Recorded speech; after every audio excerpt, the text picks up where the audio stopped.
même temps, nous voulons bénir tous ceux qui se connectent, remercier tous ceux qui nous soutiennent, qui nous suivent, malgré les différences qui peuvent parfois se manifester dans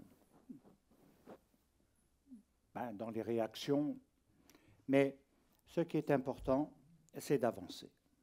C'est d'avancer et non de reculer. C'est d'essayer, comme je le disais tout à l'heure, de comprendre. Comprendre les temps actuels, comprendre ce qui se passe. Et nous voyons aussi des anomalies avec le dérèglement climatique encore plus fort que dans les années passées. Vagues de froid en Thaïlande, les incendies qui ont fait des ravages incroyables aux États-Unis, et également les blizzards, neige au Canada, où ils se sont retrouvés sous 4 mètres de neige, ils ne pouvaient plus sortir. Donc, et il y a beaucoup de choses qui sont, et on le voit, je pense, dans une accélération d'événements, indépendamment des guerres dont nous sommes tous concernés aujourd'hui. Et je dirais que, à l'heure actuelle, Yeshua nous disait textuellement, vous entendrez parler de guerre, de bruit de guerre, mais vous entendrez aussi parler de paix. Et les hommes voudront la paix. Et on ne sait pas en quoi ça consiste de manière claire, puisque rien n'est vraiment détaillé à ce niveau-là. Par contre, on peut voir que ce sont les traités de paix dans l'histoire de l'humanité. Les hommes ont toujours fait la guerre et ont toujours eu des traités de paix en établissant des frontières et en se retirant des invasions. C'est ce qui s'est passé dans beaucoup de domaines. Et puis il y a également ce petit pays qui se trouve sur une carte qui ne représente quasiment rien, je dirais en kilomètres carrés. C'est vraiment une petite virgule de rien du tout comparé aux autres pays qui sont immenses. Et il y a quelque chose qui se joue là pour l'humanité.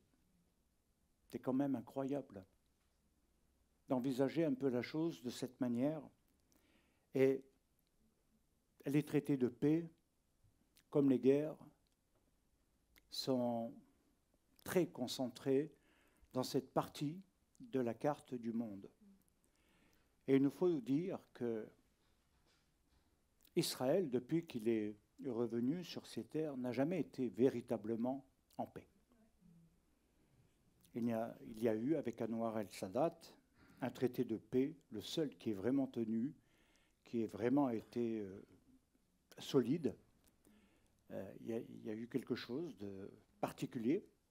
Mais tous les autres traités de paix, toutes les tentatives de paix, même en donnant des territoires, rien n'a abouti. Aujourd'hui, nous voyons également, parallèlement à cela, ce que ça déclenche à l'heure actuelle, la haine d'Israël, l'antisémitisme, l'antisionisme, l'antijudaïsme qui vient de partout. Alors, ce n'est pas particulièrement ciblé, mais on dira qu'une grande proportion, d'après ce que les rapports dans les journaux du judaïsme ont donné, 40% de la population mondiale serait antisémite. C'est dire que, quelque part, c'est énorme, hein, c'est dire que, quelque part, cela ne va pas diminuer, je ne pense pas, mais augmenter. Serons-nous en sécurité? Martine m'a envoyé quelque chose par rapport à l'Alia, où il y a un appel à l'Alia qui est depuis très longtemps. Il y a eu un appel prophétique, on a reçu des personnes ici qui ont fait, par rapport à des Juifs, qui ont fait aussi leur Alia, hein, qui était ici. Et donc, on réalise qu'il y a 10, 15, 20 ans en arrière, il y avait quelque chose qui était partagé par les uns et les autres dans leur appel à faire l'Alia avant que les temps ne s'aggravent. Alors, c'est comme toujours, le peuple d'Israël, comme les nations, entend et n'entend pas, comprend et ne comprend pas. Et on est un peu, je dirais, dans le drame de la femme de Lot, où on veut rester dans ses acquis, dans ce qu'on a construit, dans ce que l'on a fait, dans ce que l'on a bâti. Ça a été le drame de la Seconde Guerre mondiale pour les Juifs. C'est de ne pas avoir cru ou envisagé qu'il pouvait y avoir quelque chose de grave à leur égard. Ça, c'est une vérité. Et aujourd'hui, les choses n'ont pas tellement changé, à moins que nous soyons appelés à rester pour une activité particulière, une action où Dieu nous confie quelque chose pour ces temps. Là, c'est un petit peu différent. Mais autrement, il y a quand même quelque chose où nous devons réfléchir. Et nous avons vu la semaine dernière un peu ce qui va se dérouler. Nous entendrons parler de paix, de guerre, mais rien ne se fera. Et quelque part, les choses s'aggraveront. Donc si vous lisez dans Matthieu 24, vous trouverez un ensemble de points, et d'ailleurs qu'on développera certainement. Alors, il nous faut voir les étapes de ces guerres qui doivent arriver parce que, comme je vous le disais au début, ce petit pays est concerné par les temps prophétiques, par la venue du Messie. C'est la particularité. Le règne d'un Dieu, le règne du Mashiach, sur une terre, sur un lieu qui a été choisi et qui est l'enjeu actuel pour tous. La foi et l'espérance de tous reposent sur ça. Elle ne repose pas seulement sur « guéris-moi » ou « sauve-moi » ou « aide-moi », mais la foi et l'espérance de tous, juifs comme non-juifs. Il y a cette espérance de quelque chose qui se terminera et qui sera un règne de paix. Un règne où il y aura une paix réelle, sous la gouvernance du Mashiach. Le monde juif ne voit pas dans le Messie un nom. Ils essayent de voir plusieurs options, et il faut dire que dans l'histoire d'Israël, il y a eu plus de 100 faux messies, donc ils ne sont plus à un près pour eux. Hein? Mais derrière, il y a cette attente messianique, très profondément ancrée dans le message des prophètes. Et puis, pour le monde chrétien qui s'est développé, et qui, surtout dans les temps du revivalisme, a retrouvé un petit peu cette notion du retour de Yeshua, qui n'est plus la même chose que la première fois venir sauver les hommes de leurs conditions de vie liées au péché, à la séparation d'avec Dieu, de ce qui constitue une finalité pour l'homme. Mais là, c'est pour délivrer Israël des nations qui vont l'attaquer. Avons-nous compris cela? Il vient parce qu'Israël va être attaqué de toutes parts.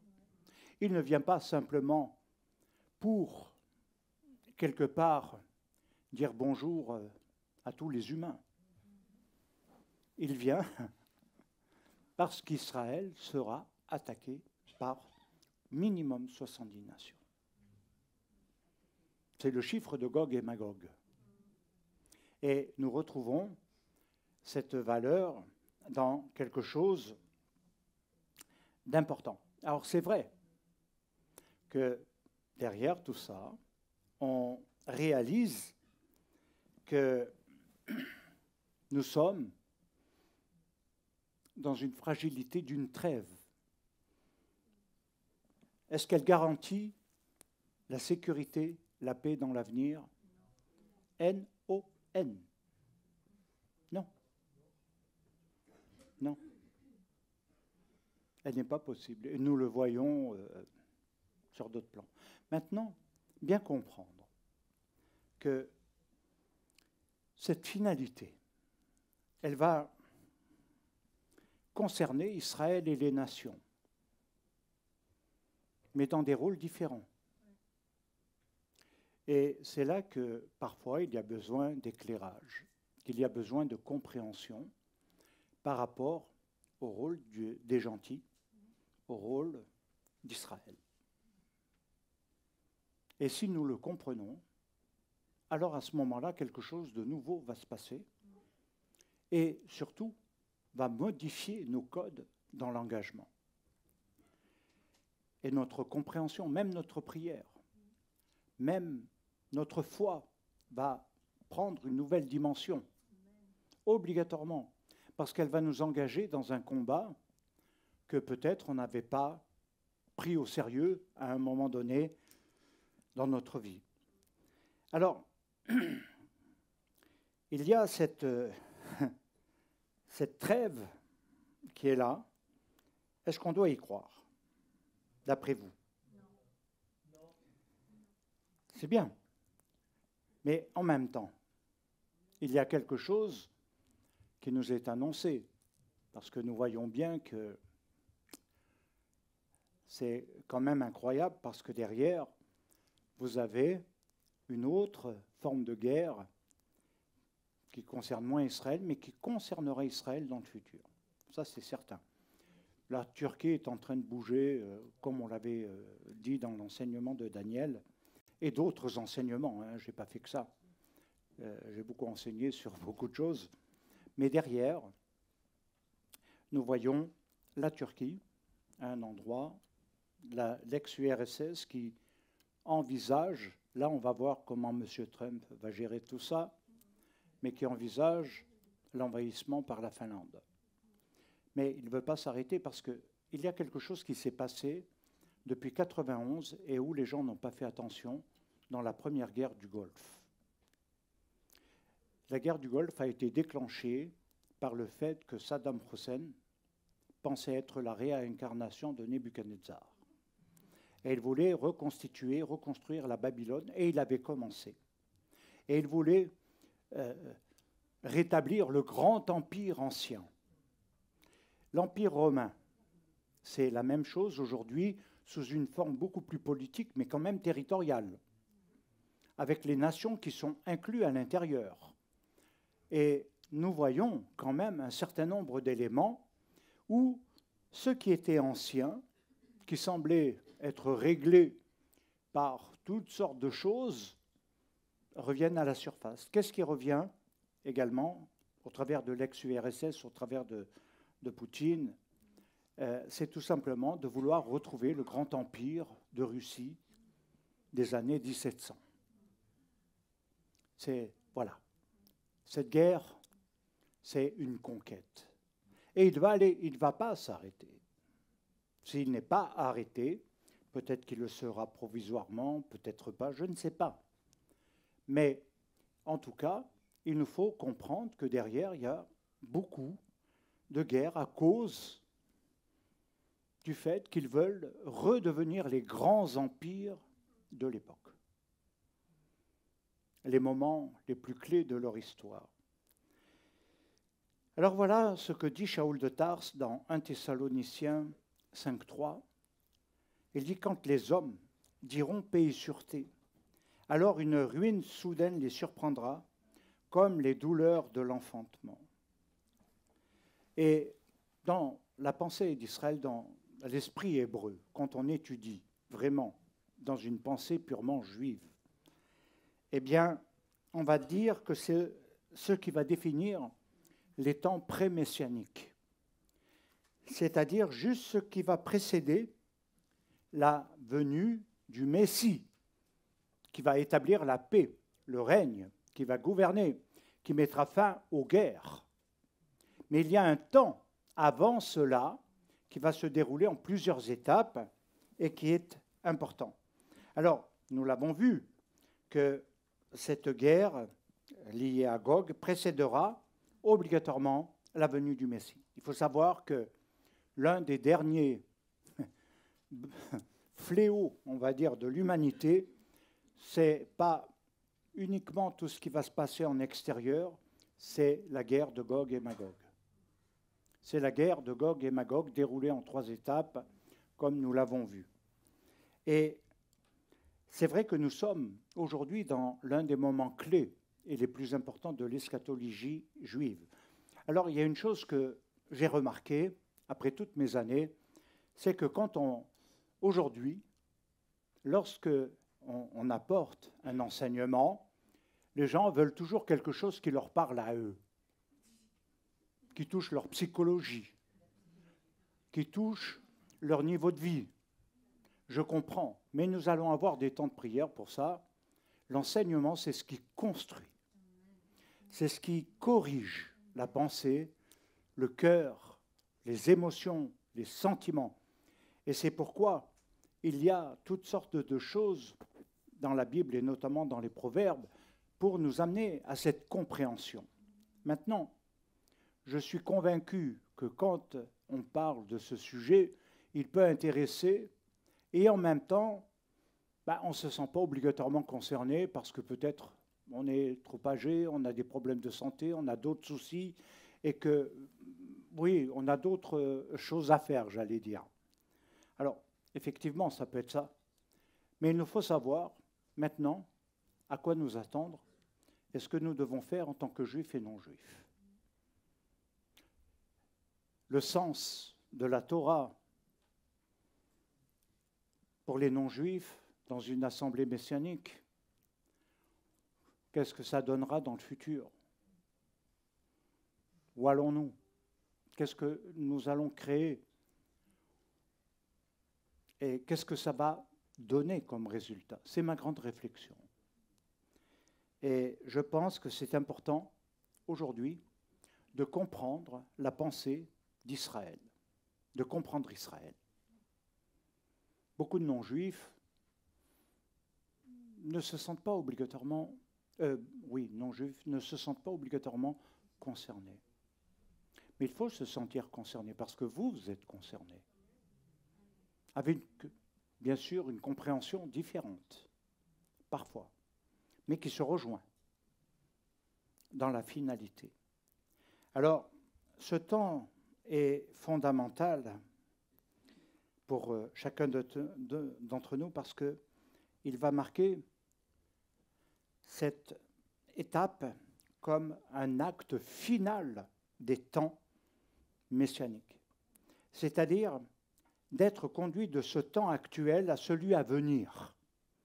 Et ça, c'est peut-être les fondations de la pensée d'Israël, c'est que nous ne pensons pas seulement qu'au passé, à ce qui s'est passé, aux douleurs que le passé a pu générer dans toutes choses. Nous ne pensons pas non plus à l'état actuel qui, très souvent, demeure incompréhensible à l'intelligence. Parce qu'on fait des analyses, des pronostics, on envisage, vous avez dû entendre beaucoup d'interventions à BFM TV, là, et News, et vous disent, ils blablatent des heures. Mais on en a marre de leur blabla. Enfin, heureusement, je ne les écoute pas, quoi. Mais on voudrait de l'information, et eux, ils blablatent. Et donc, à un moment donné, on voit bien que le temps actuel est dans une analyse de ce qui se passe, et puis on juge, on essaye de se projeter un peu, et puis voilà, comme quand il y a eu la guerre, la guerre de Gaza, qu'est-ce qu'elle va amener après? Comment, s'il y a une paix, comment ça va se mettre en place, qui va gouverner, etc. Il y a tonton Abbas qui est en train, là, maintenant, de dire « Nous sommes prêts ». Tu parles, il n'a jamais été prêt. et maintenant, il est prêt. Et je ne sais pas où il va, lui. Mais il nous faut comprendre qu'au-delà des hommes, il y a beaucoup d'autres enjeux. Et que c'est quelque chose que l'Éternel a permis que nous connaissions. Et il nous est dit, dans la pensée d'Israël, que quand nous arriverons à la fin des temps, comme dans le livre de Daniel, la connaissance non seulement augmentera, mais nous connaîtrons ce qui était caché. Et ce qui était caché sera révélé. Alors bien sûr, je ne prétends pas que je vais vous donner aujourd'hui en tout cas, bien que je peux aller beaucoup plus loin, mais je pense que c'est bien de me le réserver un petit peu. De pouvoir réaliser à quel point Dieu connaît les temps. Que les prophètes avaient une vision au-delà de leur présent, une connaissance du futur, une connaissance comme Daniel avait de ce qui allait arriver, comme Ézéchiel, avec tout ce que ça génère comme mystère derrière, et de tous ces mondes. Alors je crois qu'il y a quelque chose où nous devons entrer dans cette perspective d'une nouvelle connaissance, d'une connaissance révélée, connue, qui n'est pas un dogme, qui ne reste pas figé. C'est un peu ce que l'on peut dire parfois en théologie et qui est dommage, c'est que ça reste un peu figé dans des convictions au lieu de faire comme Israël, de dire nous, voilà, mais nous réservons une place à l'inconnu. Et nous pouvons aller au-delà de ce que nous disons aujourd'hui. Donc rien n'est figé. Tout est en mouvement.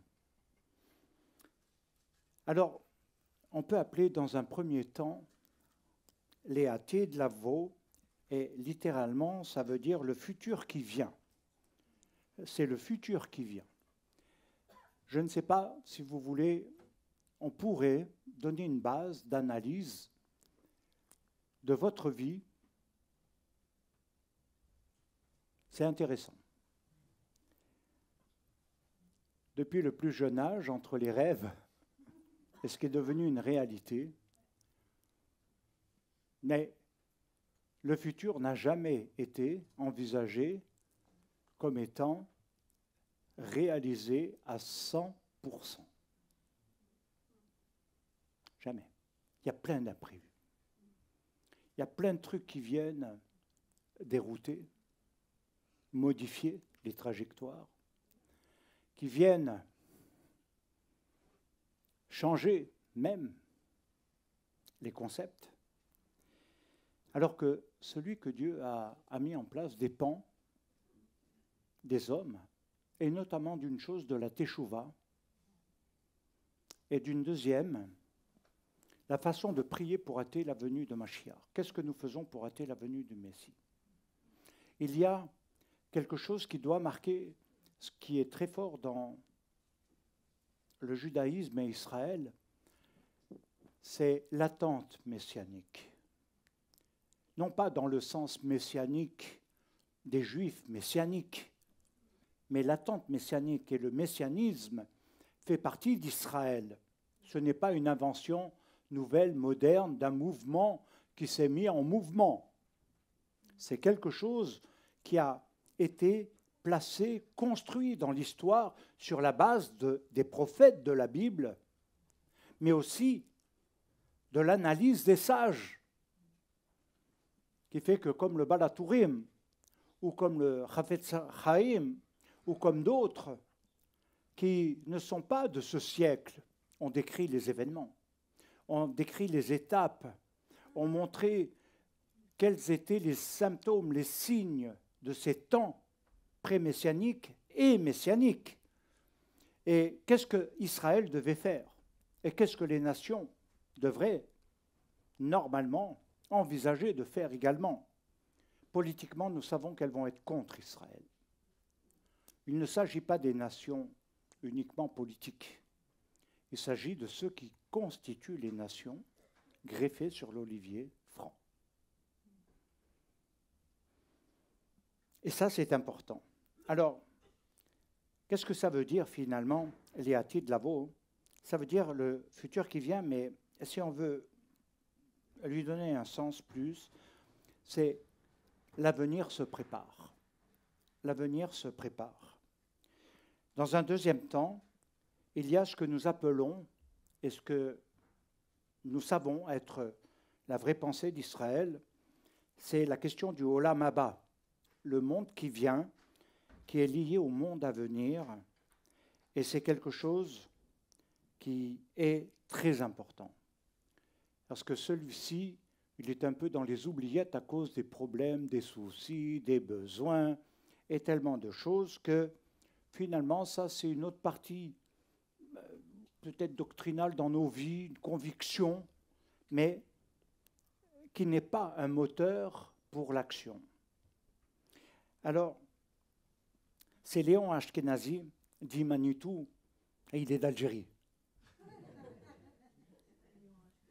Un rave excellent, extraordinaire, d'une connaissance incroyable, et qui a beaucoup participé, travaillé dans le dialogue interreligieux, et il ne s'est jamais converti, parce qu'il n'a jamais pu être convaincu.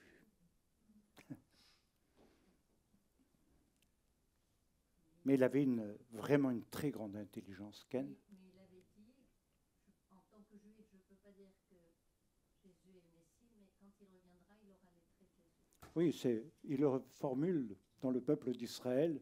Quand il viendra, on verra si vous avez raison. C'est tout ce qu'ils disent. Ils disent, moi, je ne dis pas oui, je ne dis pas non. Mais quand il viendra, on verra. Mais il est écrit qu'ils le reconnaîtront. Alors, Léon Ashkenazi dira que le monde à venir n'est pas un autre monde, mais un monde transformé selon sa finalité extraordinaire. Et si nous traçons un cadre général d'Israël, de l'humanité, afin de nous préparer et d'avoir conscience que dans ce thème, ce sujet, nos facultés restent limitées malgré notre connaissance. Dieu a voulu que l'avenir ne soit pas toujours un avenir clair, limpide, révélé, visualisable. Quelque chose où on peut ouvrir l'écran et on voit le futur, on voit notre futur, on voit... Non, il faut aller le chercher. C'est une des règles.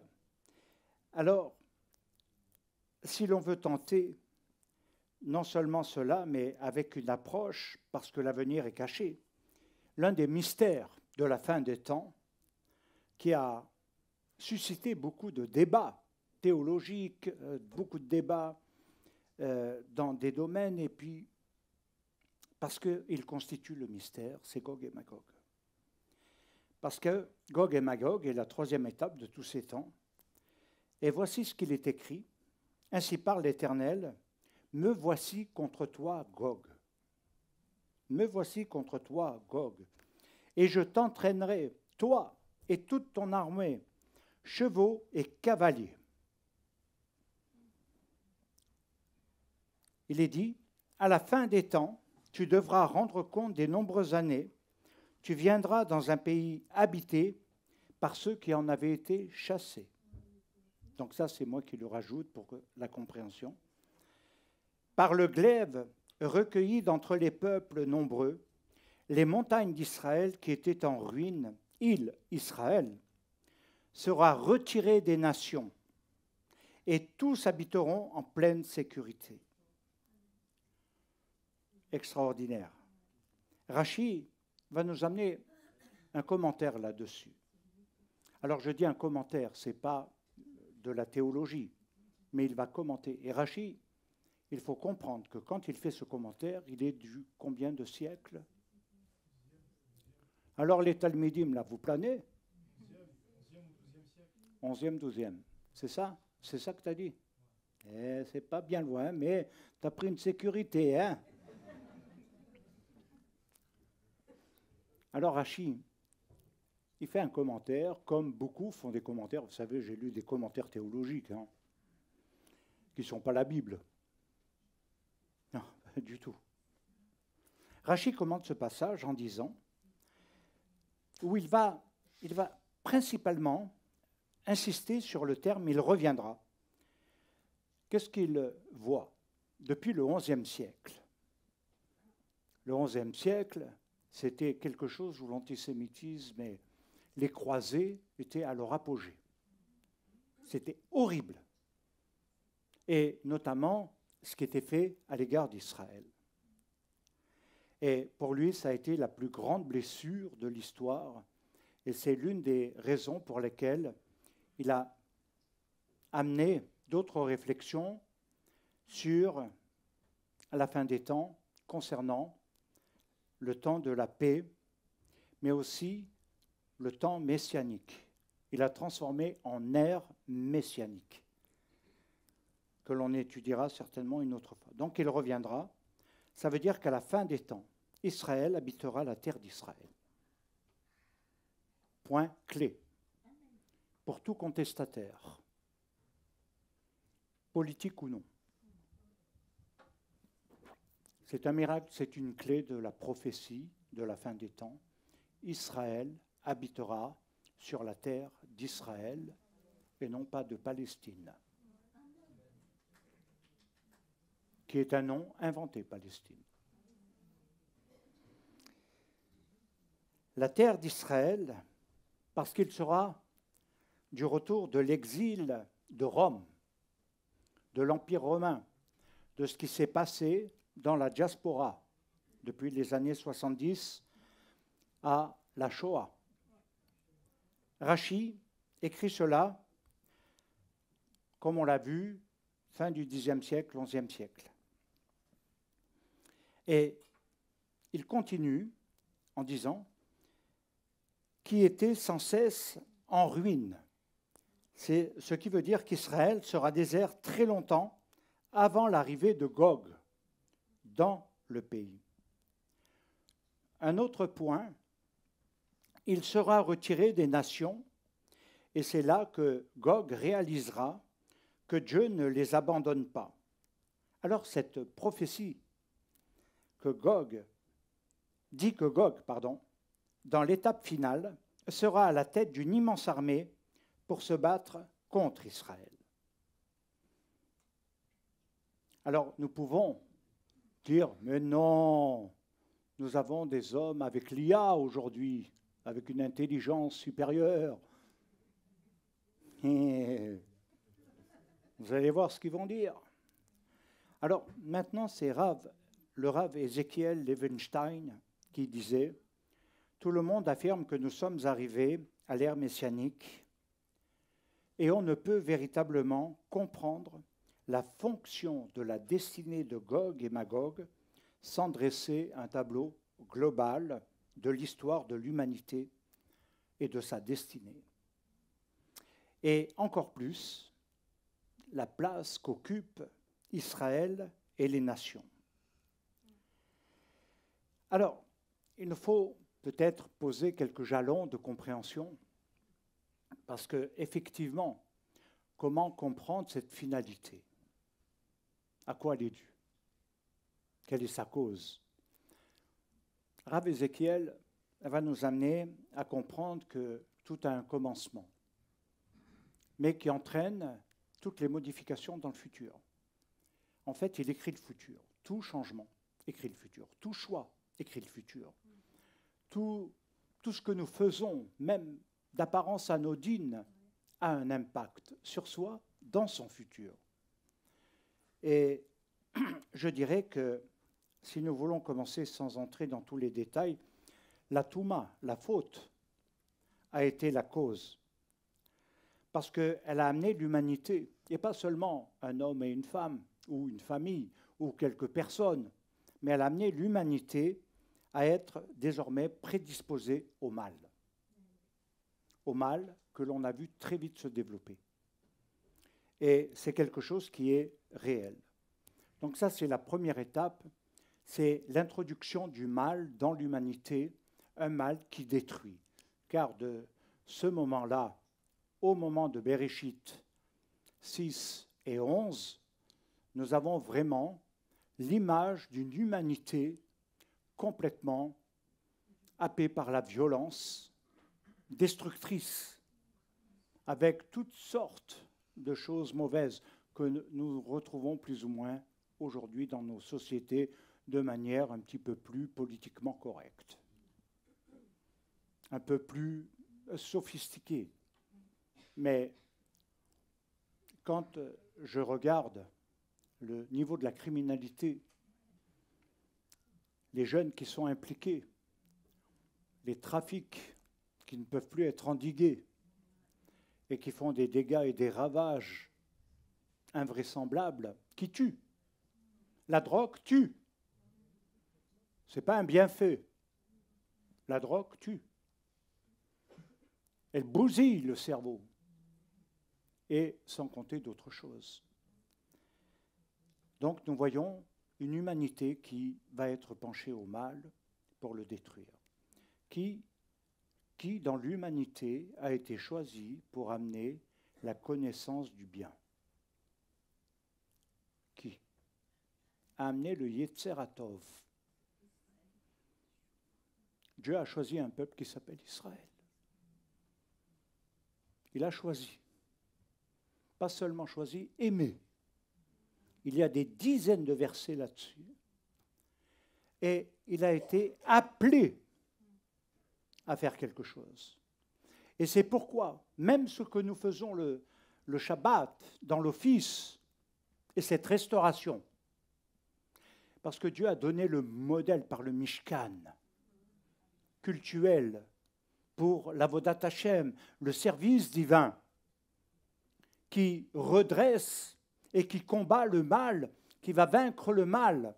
Aujourd'hui, c'est que le problème, il n'y a plus de différenciation beaucoup chez les croyants, de tous bords. Le mal cohabite avec le bien et on laisse le mal se faire et se propager et on dit peut-être qu'un jour, il va falloir faire quelque chose.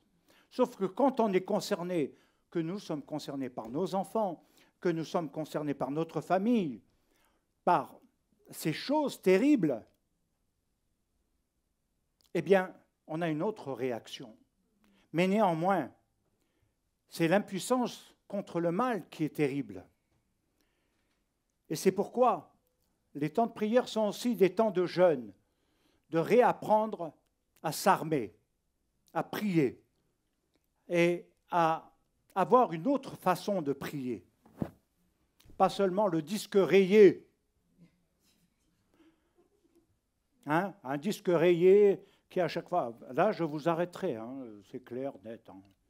Moi, vous le faites une fois, mais pas trois. On a besoin d'entendre le cœur, de voir si c'est profond, si c'est vrai, ou si c'est simplement se soulager quelque part. Non. Et comment a été établi ce Yetzer HaTov, ce peuple qui doit amener le bien, et donc le Mashiach, la venue d'un Messie qui va être annoncé, prophétisé, mais qui est également présent dans les généalogies, autant de Genèse 3.15 que de tout le reste, au travers du Zéra. Ça va se fonder sur l'alliance divine, l'alliance de Dieu avec Israël. Et qu'est-ce que ça va faire, cela ? Peu de gens ont vraiment compris ce qu'est l'alliance de Dieu avec Israël. Ce n'est pas un contrat simplement temporaire dans l'histoire, comme on a voulu nous le faire croire. Ce n'est pas non plus quelque chose qui va être existant un temps et ne le sera plus après, parce qu'il y aura un relais. Pas du tout. L'alliance de Dieu est éternelle et irrévocable. L'appel d'Israël est irrévocable. Et ceci est une réalité. Alors, ce que cela amène, c'est qu'Israël ouvre la voie d'un salut général où toute l'humanité pourra le suivre au travers d'Israël, suivre Dieu, autrement dit, au travers d'Israël. Et ceci veut dire que c'est toute l'humanité qui peut être rétablie. C'est ça la rédemption. Et elle peut être réhabilitée. Extraordinaire. Parce que ça veut dire que là, oui, il y aura une rédemption finale. Une rédemption finale. Et cette rédemption finale, c'est ce qu'elle va révéler clairement dans ce qu'elle sera. En même temps, c'est de comprendre ce lent processus de l'histoire. Et nous voyons cela commencer, débuter concrètement au travers des patriarches. Ensuite, la révélation de la Torah et l'importance de la Torah, des commandements, parce que la Torah contient la révélation de ce qui va modifier les codes de comportement cultuel, relationnel avec le divin. Il n'y aurait pas eu la Torah. Il n'y aurait pas eu les Dvarim. L'humanité ne saurait pas ce qu'est le bien et le mal.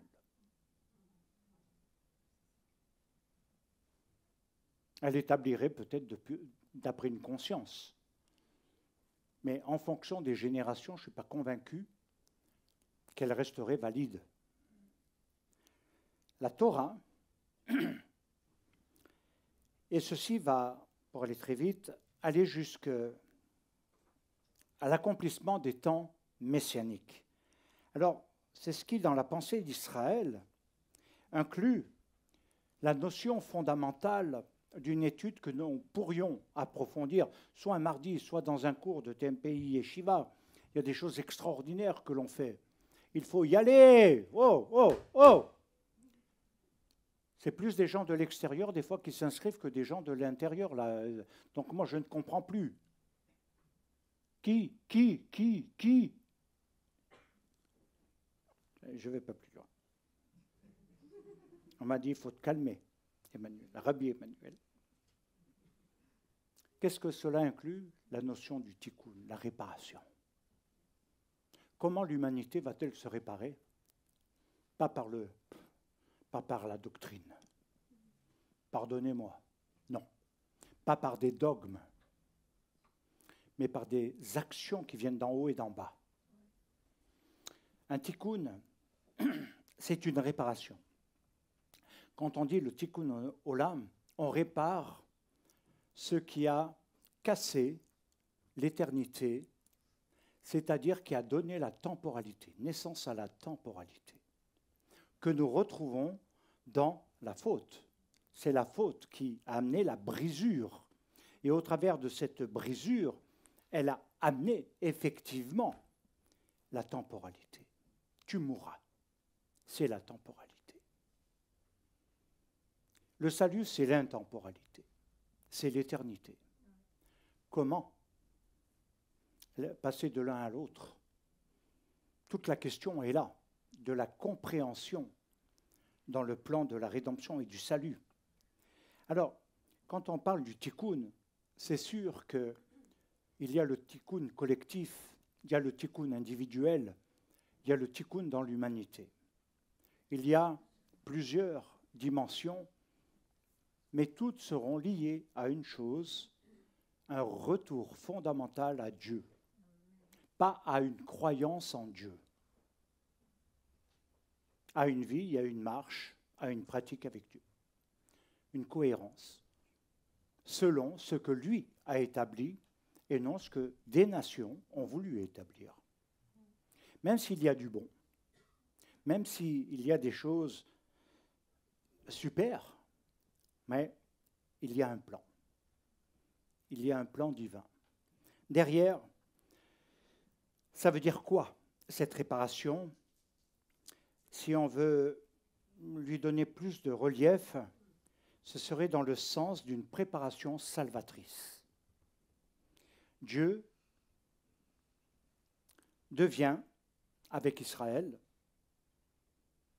fils aîné des nations. Le Dieu d'Israël et Israël, Dieu devient, pas seulement comme Jean-Paul II l'a développé seulement dans une relation fraternelle par rapport à des cassures de l'histoire, mais là on va au-delà. Il est dit, fils aîné des nations. Alors, en même temps, pour comprendre, nous devons réaliser qu'il y a le projet divin et parallèlement, regardez bien, le projet qui est lié à cette faute, à la Touma, qui a été la cause, je dirais, de tous les drames. Dans le projet divin, il y a aussi, par l'introduction de cette Touma, le mal personnifié, identifié au travers du serpent, du Nachash. Quand on prend Mashiach, le Messie, la valeur numérique est 358. Quand on prend la valeur numérique de Nachash, c'est 358. Qui vont développer 2 dimensions, 2 voies pour une finalité. Car c'est ce qui est écrit dans Bereshit 3.15, si on l'approfondit profondément dans les codes de l'hébreu. Ce sont les finalités. Ce n'est pas simplement quelque chose qui s'est passé et que finalement les choses vont s'améliorer. Ce n'est pas seulement ça. Il dit, là il y a des voix, la voix de Caïn et la voix d'Abel. Il y a ensuite toutes sortes de choses qui se sont développées dans ces voies et qui se retrouvent dans les temps de la fin, et de manière claire. Donc il nous faut comprendre que il y a celui qui est issu du projet divin, qui est le Mashiach, 358. Et il y a celui qui va contrefaire un faux règne, un autre règne, une autre finalité, qui n'est pas dans le projet divin, qui ne s'inclut pas dans le projet divin. Et Mashiach est important. Chacune, depuis Bereshit 3.15, pour être clair dans ce que je dis, porteront une filiation. Une filiation qui lui est destinée. C'est de cette filiation, que dit Bereshit 3.15, que, à un moment donné, oui, moi, dis donc, les Talmidim, vous avez intérêt à revenir à la première année, hein.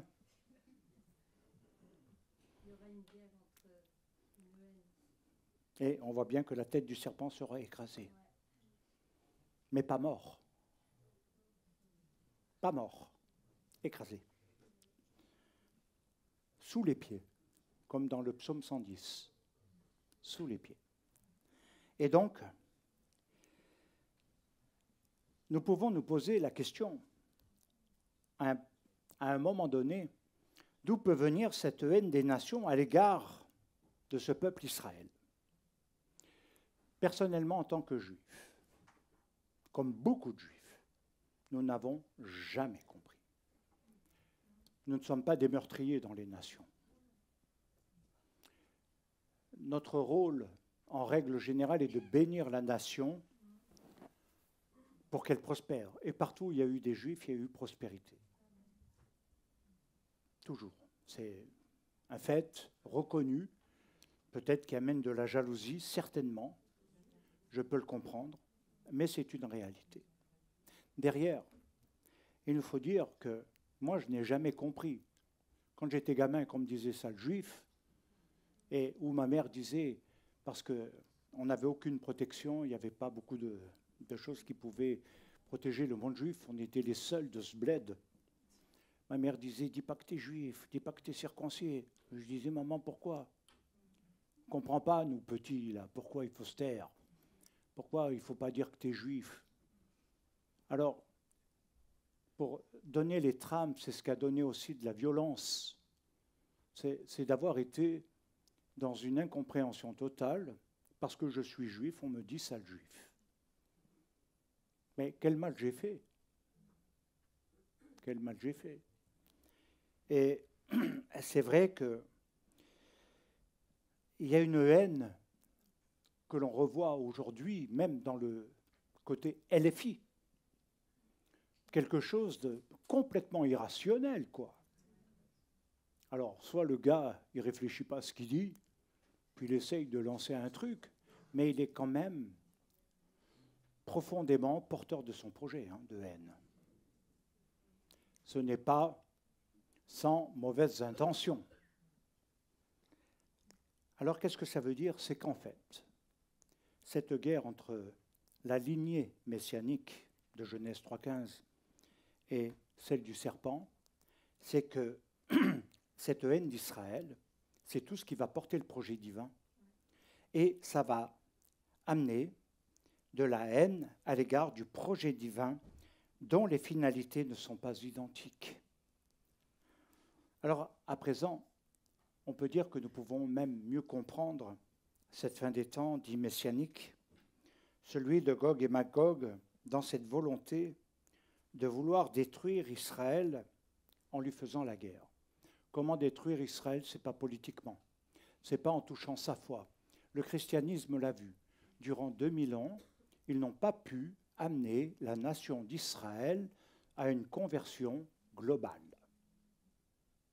Pas plus que Antiochus Épiphane n'a pu, avec le règne d'Alexandre le Grand grec, n'a pu amener le peuple d'Israël à renier le Dieu d'Israël et à suivre les idoles païennes de la philosophie grecque. Non, ils n'ont pas réussi. Et dans toute l'histoire, c'est ce que nous voyons au travers des inquisitions, au travers de beaucoup de choses. C'est vrai qu'on ne peut pas le nier, le renier, cela. Mais malgré le chiffre conséquent, important de ces périodes, Israël n'a pas plié le genou devant quiconque. Et il est resté toujours, même un petit reste, mais fidèle à Dieu. Et on voit les vestiges aujourd'hui à Tolède, à Séville, et vous pouvez aller en Espagne et vous imprégner de tout cela, de tous ces grands sages séfarades comme Maïmonide, qui ont habité là-bas, qui ont construit une pensée, quelque chose, un héritage que les Espagnols aujourd'hui n'acceptent pas. Mais Israël n'a pas été détruit dans sa foi. Dans son projet divin, il est toujours resté. Et c'est ce qui a fait qu'il a ressuscité. Car Dieu ne voulait pas le garder mort dans les nations. Je dis bien mort dans les nations. En même temps, si on veut aller un peu plus précisément dans les choses, ce que nous comprenons, c'est que nous avons d'un côté le projet divin gouverné par les principes de ce qui constitue les sphérotes. Et dans ce projet divin, je précise bien, nous avons 7 personnages clés de l'histoire. Il y a 7 personnages clés de l'histoire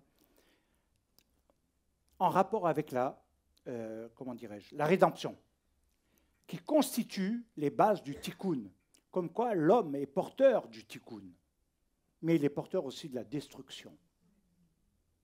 Quand il ne fait pas la paix avec son mari ou sa femme, quand on ne fait pas la paix avec quelqu'un de sa communauté, de sa collectivité. Oh, je sais, vous êtes très spirituel sur bien des domaines, mais dès qu'il s'agit des rapports humains, alors là, la note baisse largement. Vous vous énervez, vous criez, vous insultez, vous rejetez, et derrière, vous êtes très spirituel. Pardonnez-moi, caduc. Non, c'est pas bon. Même Kippour n'arrive pas à transformer ça. Et des fois, je dis au Seigneur, mais comment ça se fait?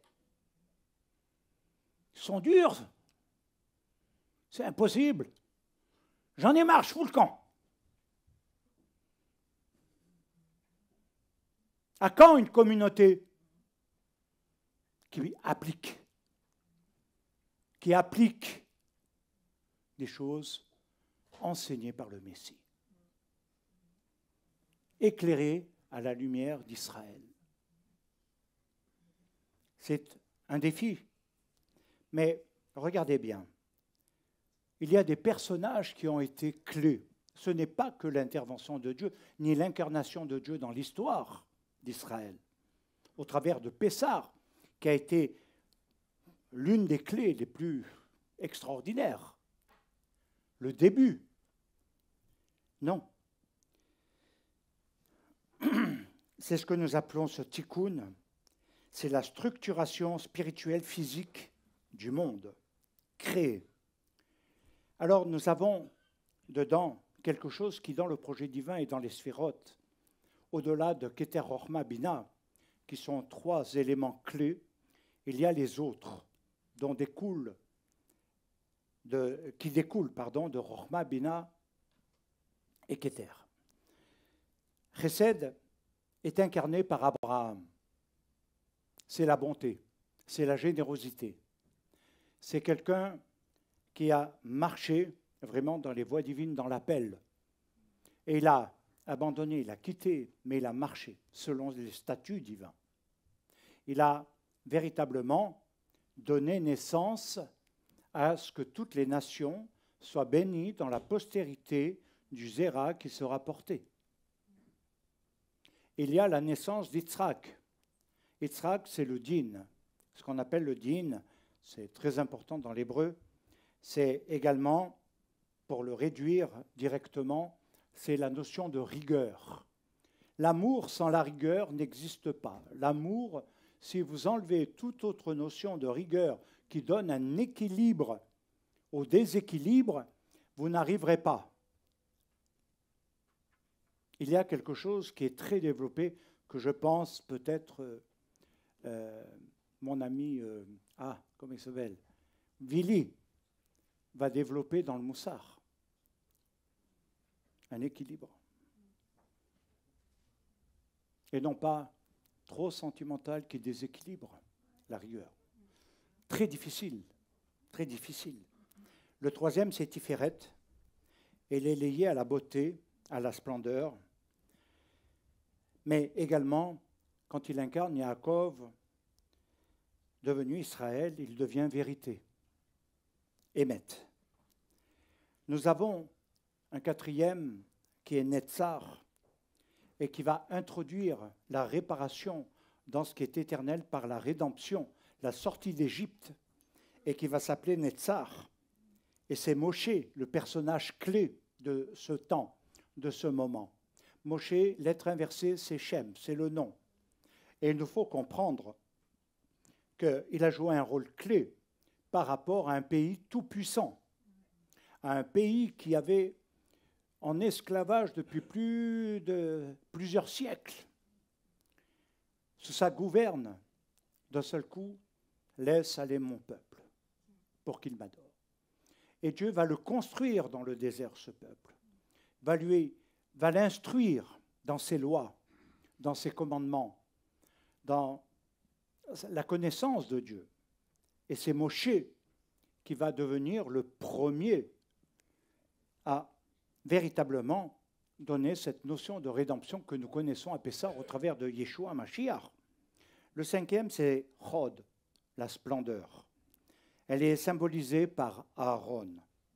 Le sixième, c'est un point important, c'est celui qui constitue le fondement messianique au travers du Yesod, qui est Yosef. Yosef. Le septième, il va concerner la dimension de Malchut, c'est-à-dire la royauté au travers du roi David. Et vous comprenez que tous ces personnages clés ont joué un rôle important, non pas sur un mois, non pas sur 3 semaines, non pas sur quelques jours, non pas sur quelques heures, mais sur des années. C'est toute leur vie qui était impliquée. Quand même Nadav, je dis, bon, ben voilà, je ne sais pas, la retraite, moi je ne sais pas ce que c'est. Et il me dit, tu ne peux pas, tu aimes trop ça. On est fait pour quelque chose. On est fait pour quelque chose. On n'est pas fait là, fait uniquement pour mettre de l'argent de côté, métro, boulot, dodo, ou même nos économies risquent de partir aujourd'hui. On est fait pour quelque chose. Et il faut le trouver. Mais on s'implique et on s'imbrique aussi dans ce qui est la tête. Et non pas vouloir couper la tête pour devenir la tête. Ce qui se fait beaucoup. Malchut. Nous avons les 2 messies qui sont mentionnés dans le 6e et le 7e, dans le fondement, au travers de Yosef, ce que l'on appellera plus tard en théologie le Messie souffrant, et le Messie royal. Les 2 notions qui sont les plus fortes, je dirais, dans la concrétisation du projet divin avec Israël, parce que le projet divin avec Israël ne s'arrête pas au Messie ben Yosef. la sortie d'Égypte, le salut personnel qui a été développé, mais qui en réalité va beaucoup plus loin que simplement je t'accepte et je te reçois. C'est d'aller plus loin, de comprendre le sens de cette réparation, de ce salut, de ce qui se fait. Et donc, ça, oui, le Messie ben Yosef, qui doit venir avant le Messie ben David. Et puis nous avons le Messie ben David, qui symbolise la royauté. Et il y a plein de versets qui parlent de ça. Tu ne manqueras jamais d'un fils sur ton trône. Et il y a plein de promesses au travers du prophète Nathan que je donnerai dans un cours avec Chauvou, où on voit les fondements de cette royauté, qui n'est pas celle de David, mais de Nathan qui vient vers lui dans le projet divin révélé. Et c'est là que ça change tout. Derrière, c'est le Rav Tzadok HaKohen qui donne l'explication à ce niveau-là et qui est important parce qu'il va prendre 3 exemples qui, en réalité, et ça c'est totalement dans la façon d'étudier juive, il va prendre 3 exemples tirés du Maharal de Prague. Et il dit, Abraham et Chesed, ce qui devrait gouverner le monde, ce que nous devrions être en tant que Keila, tout en étant conscients qu'on ne peut pas être dans la perfection, mais dans l'amélioration. Et de s'améliorer. C'est de s'améliorer, c'est de devenir. Pour devenir, il faut mettre un certain nombre d'éléments en guerre pour vaincre ces mauvais éléments en soi, pour les dominer et non pas les subir, pour ne pas non plus être détruit par eux. Beaucoup me sollicitent, c'est vrai, j'ai énormément d'entretiens, mais je vais vous dire une chose, tout est lié à leur histoire.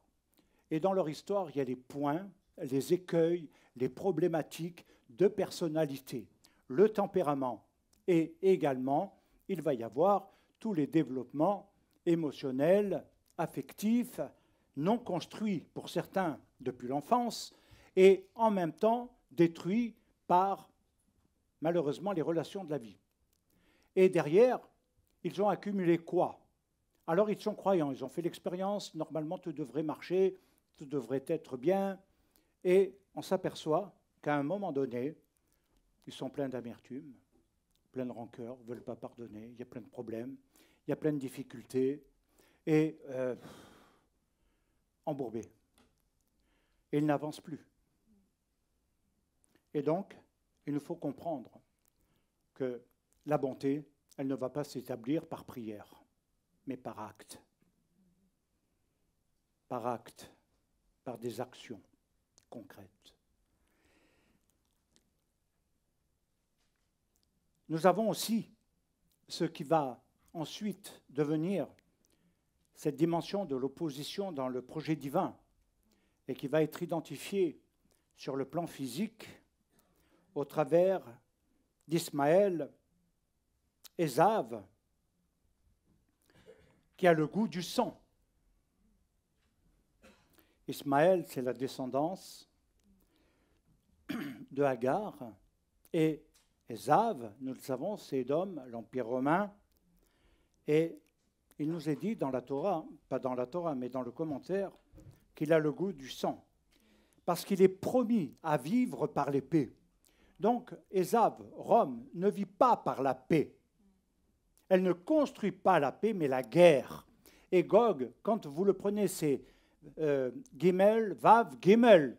Et le principe de l'ONU, c'est de dire une nation ne lèvera plus l'épée contre une nation. Mais ils ont inversé Gog, les lettres. Et même si on les inverse, eh bien, c'est toujours Gog.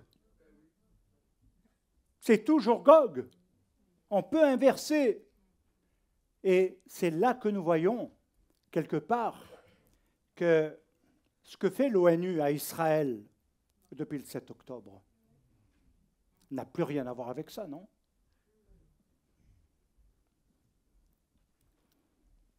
derrière, cela est écrit dans Béréchit 27, 40. Ismaël, Isaac sont les deux fils nés de la postérité d'Abraham. Je dis d'Abraham, pas des femmes, d'Abraham. Ésav était le jumeau de Jacob. Nous savons que Ésav a développé ce mal, et dans un deuxième temps, nous voyons que Jacob, devenu Israël, représente la lignée droite, la filiation dans la sainteté. C'est une notion qui va devenir nouvelle. Jacob nous démontre qu'il y a lui, mais dans son jumeau, il y a son contraire.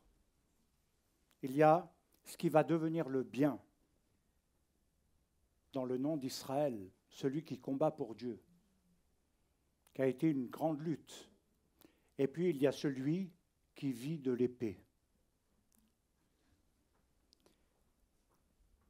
Ils deviendront des nations rivales que l'on voit aujourd'hui dans les territoires d'Israël. Mais il y a quelque chose qui pourrait arriver. C'est la possibilité d'y voir une réconciliation, éventuellement possible, parce que c'est un des signes qui pourrait être dans la fin des temps, qui concerne également l'eschatologie de l'islam. En même temps, si nous considérons ce qui caractérise Israël, l'arbre et les nations, symbolisés en parallèle par les 4 empires, qui sont gouvernés par 4 bêtes, identifiées, empire, 4 bêtes, et qui sont Babylone, l'Irak, la Perse, l'Iran, la Grèce et Rome. Daniel 7 nous ouvre justement peut-être une clé d'une géopolitique céleste ce coup-ci. Ces empires seraient dirigés non pas par des humains uniquement, mais par des archanges tels que cela est précisé dans le texte. Il est dit dans les Proverbes, au chapitre 24, verset 16, le juste, le tzaddik, tombe 7 fois et se relève. Et les rabbins l'ont pris comme étant non pas simplement quelque chose de moral, mais comme étant quelque chose lié à l'eschatologie. Parce qu'il symbolise non pas 4 exils d'Israël, mais 7. Et jusqu'à sa résurrection, on va dire finale. Quels sont les 7 exils? Il est parlé de Jacob qui se prosterne 7 fois devant Ésav, dans Genèse 33, 3. Incroyable. Ésav, Rome, l'Occident, il est aussi dans les 7 peuples cananéens, conquis par Josué, par les 7 fois où il a fait le tour de Jéricho avec la Torah. Et le 7e jour, qui a marqué le jour de Sukkot, pour ceux qui ne le savaient pas, on faisait 7 fois le tour de l'autel dans la fête de Sukkot. On ne fait pas simplement une célébration verbale. Il y a l'histoire qui accompagne cette rédemption, il y a le souvenir. Chez le juif, c'est ancré. Il y a quelque chose où on est concerné. Bien sûr que je comprends que dans les nations, beaucoup n'ont pas eu la chance d'avoir cette connaissance, mais il n'est jamais trop tard, bien-aimé, jamais trop tard. Il faisait 7 fois le tour de l'autel.